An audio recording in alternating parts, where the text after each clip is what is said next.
If you come from a place of giving right now, that will set you apart from like almost all the other real estate agents who are still out there scrambling, trying to make a buck, just trying to find a deal. And it will pay off for the rest of your career rather than just May. We've got a fantastic guest with us right now, Mr. Dan Smith. So Dan, welcome to today's episode. Hey, thanks for having me on.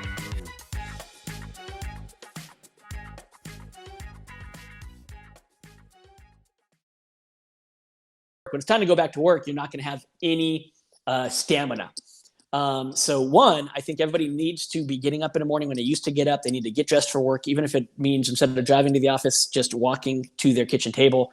And they need to be dressed for success and have the mindset that they're working. Because when it's time to go back to work, man, we're going to be doing like 12 to 14-hour days, I think. Right now, we have the ability to have some time to spend with our family and our loved ones. You might not be grinding for 8 to 10 hours. There's probably not that many phone calls to be made on a daily basis, 5 to 6 days a week. So we could get away with 4 to 5 really solid work hours during the crisis and spend some time doing some stuff we've never had an opportunity to do. I'm playing the ukulele every day. I've always wanted to play the ukulele. 48 years later, until this went down, I'd never played it. I'm still working 4 or 5 hours a day, but I have some time for myself. I have some time to spend with my kids that I didn't used to have, to be able to do walks and play cornhole in the backyard and some fun stuff. But man, when it goes back to being time to go to work for everybody, there's going to be such pent-up demand, and we're going to skyrocket out of this thing, I think. People who are not preparing are not going to have the stamina to be able to hold that kind of a schedule. And then when you go back to work, you need to have a set schedule. Because the same thing, if you don't have a set schedule and you're like, okay, I'm here today, what am I going to do? And by 12 o'clock, you're like, I feel like I've done a whole lot of stuff, a lot more than I ever did when I was at home all those days. I think I'm going to call it a day. And you're going to be really unproductive because, one, you're trying to figure out what to do, and two, you don't work as long or as hard as you should because it just feels like you've done a lot of work. And so you're just ready to call it a day. So set your schedule before you go in and follow that schedule for the day. So get your stamina built up, follow that schedule for the day. Now, what is that schedule going to look like? That schedule is going to look like a lot of outreach. It's going to be reconnecting with a lot of people. It's going to be letting people know what's happening, that you're here for them, and to reestablish yourselves. Right now, and what then is probably going to be different messaging, but you can't over communicate. And then be ready to pivot. Today is phone, video, 5 hours a day.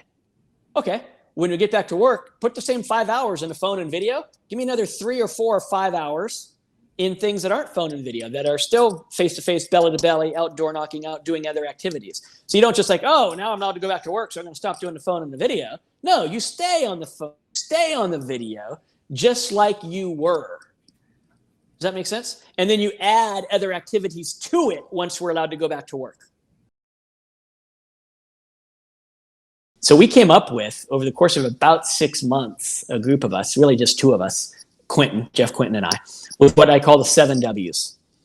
And so we revised, and it became a appointment setting, lead generating, appointment setting, and pre-qualifying script, all in one, with just seven questions. Would you do this thing if it made sense? Now, for a seller, that would sound like, would you sell if you could get your price? For a buyer, it would sound like, would you write an offer if this were the perfect home? Right? Would you do this thing if it made sense? And because we don't use actual solid words, it's the idea about using the word would, W-O-U-L-D. It doesn't sound scripted. Second question, where would you go if you did it? Right? And for a buyer, it would be in, where is the perfect home? All right, so that would be, if you were able to get your perfect price, where would you go next? Third question, why? Why do you want to go there? Why there? Fourth question, when? In a perfect world, when would you like to make that move to San Francisco? Whatever they said. Check it out. The first 3, somebody said, yeah, I'd sell if I could get my price. I'd probably move to San Francisco because I've always wanted to live in the city. Most people would consider that a lead, right? And we didn't. The group of us who put this together, it's not a lead. That's just something to finally get a little bit happy about, because it's not a lead time frame. It's the fourth thing. You have to have a time frame, because if you open a phone book and point at a name, every single person you point at will someday do real estate somewhere for some good reason. Every single name you point to. Without a time frame, without the when, you can't tell if it's a lead. Because they could say, I wanted to sell when my kids graduate from high school. You're like, oh, this is awesome. I'm getting a listing. And then you say, oh, that's good. What grade are they in? And they say the second. Right? Not a good lead. Right? That's a 9.5-year lead or something, whatever that math is. Not a good lead. So fourth, when do you want to do this thing? Buying or selling. Fifth, what's been stopping you? Agents love this one. You basically say, you've become a great lead. Now take it away from me, please. Give me an objection.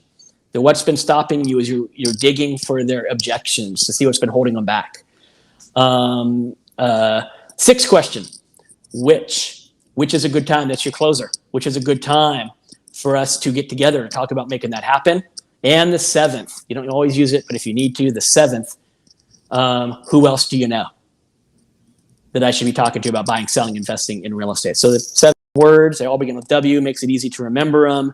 And along the way, you find out if they're serious, if they want to do something, you get their objections out of the way, you figure out their time frames, you close for the appointment. It really does introduce a lead, close for the appointment, and pre-qualifies them for a level of seriousness because, would you do it? Yes or no? I mean, we know right out of the gate. So use the 7 Ws. First, I think a 5-day work week is completely doable. Well, let me back it up. It depends on if you're looking for growth to sustain. See, if you've reached a certain point, then you can back down the amount of work being done in order to just sustain. Because you don't need any more growth. You're just going to keep what you've got. But if you're still trying to grow, if you're trying to get from 10 deals to 20 or 20 to 50 or 50 to 100, you need growth, right? If you're at 50 and you're happy with 50, if you're at 20 and you're happy with 20, then you don't need that growth. So it's a little bit, it's a little easier. So it depends on what you're trying to accomplish. But if I'm gonna answer it in terms of growth, okay? And just understand that sustaining is less, significantly less, by the way. So growth, though, I'm gonna say everybody still needs to get up early. Everybody sleeps way too much. You guys all love your sleep. You know who sleeps? You would think rich people sleep because they can afford to. Oddly enough, they don't, which is why they're rich. But so you shouldn't sleep so much. So everybody should be getting up early, and everybody should be exercising. Not so you can look like Adonis and you can look cool and snag a model boy or girl to be on your arm, just because it's good for your physical being and it's good for your mental being. That's like correct, right? So waking up earlier than you think you really want to. Starting your day with something. Yeah, no, not hair. Brain, mindset. Starting with something to get your mind and body good, and then start working early. Get to work at 6:30 to 7:30. Unless you have kids, I get it. If you don't have kids that are holding you back, then 6:30 to 7:30. If you have kids, you got to do school drop off, 8:30-ish. 8:30 to 8:45 is about when you can have them dropped off and get to your work day. All right. So either way, kids, not kids, or kids who drive themselves to high school, you don't get to use that 8:30 excuse, guys. They drive themselves.